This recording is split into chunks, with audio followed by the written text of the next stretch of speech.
जी बहुत अहम चीज़ कि इंटरफेरेंस और डायफ्रैक्शन का में डिफरेंट क्या होता है। तो ये कॉन्सेप्ट बहुत ज़रूरी है, पता होना चाहिए। Interference is result of superposition of light coming from two different wave front originating from same source. Diffraction is result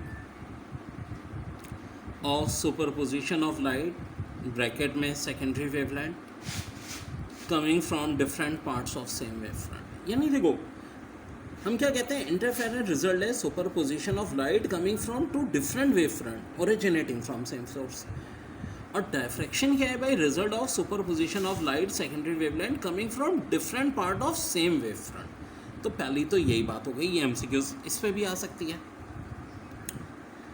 it's a moral interference arises due to superposition of secondary wavelength originating from two narrow section of wavefront. Or diffraction arises due to superposition of secondary wave originating from various point on unobstructed portion of wavefront. चलो, बहुत अहम बात। फिर क्या है, interference में fringes may और may not be of same width, जबकि डायफ्रैक्शन में fringing are not of same width. Interference में points of minimum intensity are perfectly dark, diffraction में points of minimum intensity are not perfectly dark. Interference में all bright and dark bands are of same width, diffraction में all bright and dark bands are not of same with.